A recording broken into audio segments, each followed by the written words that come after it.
My son's gaming addiction nearly ruined him. Then he built a $1 million empire. I, 45M, never thought I'd be sharing this story, but looking back at where we were 5 years ago versus today, I feel like I need to tell other parents that there's hope, even when things seem completely hopeless. This might be long, but I think every detail matters for parents going through similar situations. My son was once the kind of kid that made teachers smile. Bright, creative, always asking questions.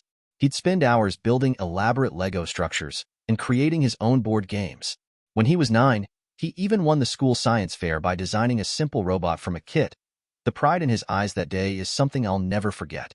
But something changed during his freshman year of high school. What started as typical teenage gaming evolved into something that kept me up at night, wondering if I'd completely failed as a father. It began gradually, like most addictions do. First, it was dropping out of the basketball team he'd loved since middle school. "I'm just not feeling it anymore, Dad," he said.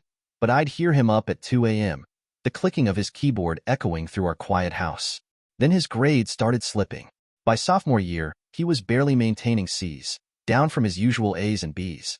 Parent-teacher conferences became a monthly routine, each one more disheartening than the last. "He seems absent," his English teacher told me. "Even when he's physically present, his mind is somewhere else."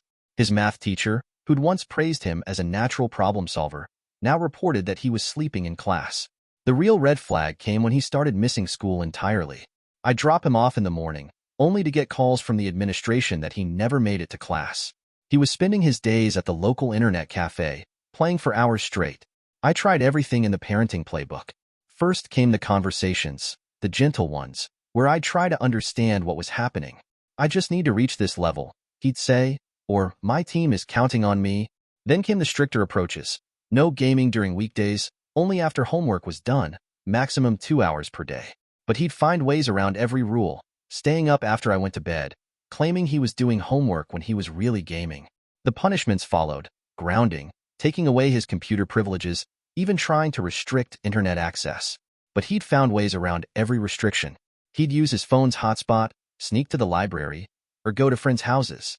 He became increasingly isolated from his real-world friends, only talking about his online gaming buddies.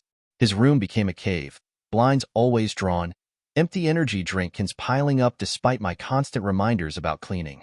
The breaking point came during his junior year when I discovered he'd stolen my credit card to buy in-game items.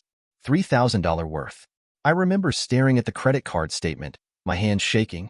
These weren't just small purchases. He'd bought virtual weapons, character skins, and whatever else these games sold. When confronted, he broke down, revealing he'd been trying to maintain his status in the game, afraid of losing the only friends he felt he had left. That night, I sat in my car outside our house for an hour, crying. My wife had passed away when he was young, and I kept thinking about how disappointed she would be in both of us. The last time I'd felt this helpless was during her final days in the hospital. I felt like I was watching my son's life slip away into a digital void, and I had no idea how to pull him back. We tried therapy, both individually and together. The first 2 therapists were disasters. They didn't understand gaming culture at all and treated it like a simple bad habit that could be broken through willpower alone. The third therapist was different. She helped us understand that his gaming wasn't just an addiction. It was his way of coping with the loss of his mom, the pressure of school, and his social anxiety. The games provided an escape where he felt competent, respected, and in control. But understanding the problem didn't make it go away. There were plenty of setbacks. He'd do well for a few weeks, then relapse into all-night gaming sessions. He missed his junior prom because of a major online tournament. I'd find him asleep at his desk in the morning, still in his clothes from the day before. My heart broke every time I saw him choosing this virtual world over real life. Then something unexpected happened during his senior year. He approached me one evening, laptop in hand, showing me something he created, a modification for his favorite game. He explained it was a tool that helped players organize their in-game resources more efficiently. What surprised me wasn't just that he'd made it, but that other players were actually using it. His eyes lit up as he showed me the positive feedback from the gaming community, the same enthusiasm I remembered from that science fair years ago. I decided to take a different approach. Instead of fighting his passion for gaming, I started asking questions about his creation. How did he learn to code? What made him think of this solution? How was he marketing it to other players? For the first time in years, we had real conversations that didn't end in arguments. Turns out, while I thought he was just mindlessly playing games, He taught himself programming through YouTube videos and online forums. He'd identified a common pain point in the game and solved it. The modification was free at first, but players kept asking for additional features. That's when he got the idea to create a premium version. He showed me the code he'd written, and though I didn't understand most of it, I could see the complexity and creativity behind it. He'd created something that solved a real problem, even if that problem existed in a virtual world. More importantly, he was passionate about improving it, incorporating user feedback, and making it better. By graduation, he was making enough money to pay for his first semester of community college. But he didn't stop there.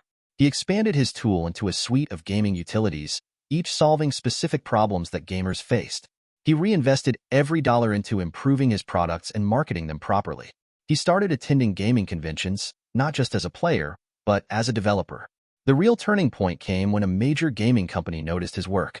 They didn't just want to buy his tools, they wanted to hire him as a consultant to develop similar solutions for their other games. That consultation turned into a partnership, which then evolved into his own company. Watching him negotiate his first contract was surreal. This was the same kid who, just a year earlier, I couldn't trust with my credit card. Today, his company employs 15 people and generates 7 figures in annual revenue. He has an office downtown, a team of developers who respect him, and a healthy work-life balance that seemed impossible during his addiction days. More importantly, he's found a healthy relationship with gaming. He still plays, but now it's part of his research and development process rather than an escape. He's back to being that curious, engaged person I remembered from his childhood, just in a way I never expected. The transformation wasn't instant, and it wasn't always smooth. There were setbacks along the way. Early in his company's development, he relapsed into old habits during a particularly stressful period. But this time, he recognized the signs and sought help himself. He set up strict boundaries between work and gaming, started going to the gym regularly, and even joined a local basketball league, something I never thought I'd see again. Looking back, I realized I was so focused on the addiction that I couldn't see the potential behind it. Yes, he was spending too much time gaming, and yes, it was affecting his life negatively. But beneath that addiction was a passion and talent that just needed to be channeled properly.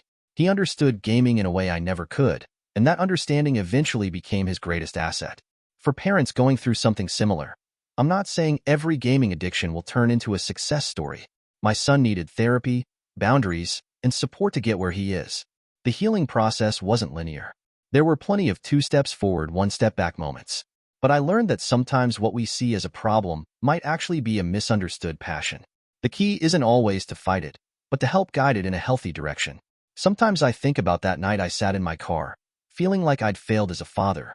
Now when I visit his office and see the team he's built, or when he talks about his plans for the company's future, I realize that our darkest moments often come right before a breakthrough. We just have to be willing to look at things differently and not give up on the people we love. Last week, he took me to lunch at this fancy restaurant downtown, the kind of place I could never afford when he was growing up. As we were eating, he thanked me for not giving up on him during those dark years. Even when you were fighting with me about gaming, he said, I always knew you were fighting for me. I had to pretend something was in my eye. Edit. Wow, this blew up overnight. Thanks for all the awards and kind messages. To answer some common questions. 1. Yes, this is a throwaway account for privacy reasons. 2. I can't name the game or company for obvious reasons, but it's a popular MMO. 3. For those asking about the therapy, we tried 3 different therapists before finding one who actually understood gaming culture and could connect with my son. 4. Several people have asked about his mom. She passed from breast cancer when he was 8. It's still hard to talk about. 5. To those sharing similar stories in the comments, thank you. It helps to know we weren't alone in this struggle. Edit 2. Thanks for the supportive messages. Some have asked about specific steps we took. The main things that helped: finding a therapist who specialized in gaming addiction, setting realistic boundaries, and most importantly, showing interest in understanding his world instead of just judging it. Also, for parents dealing with this, check if your insurance covers gaming addiction therapy. Some do now. Thank you for watching. If you enjoyed this story, please hit that subscribe button. Don't forget to give it a thumbs up and share it with friends or family who might enjoy it too. Your support means a lot. And if you have any thoughts, questions, or story ideas, drop them in the comments below. I'd love to hear from you. See you in the next story.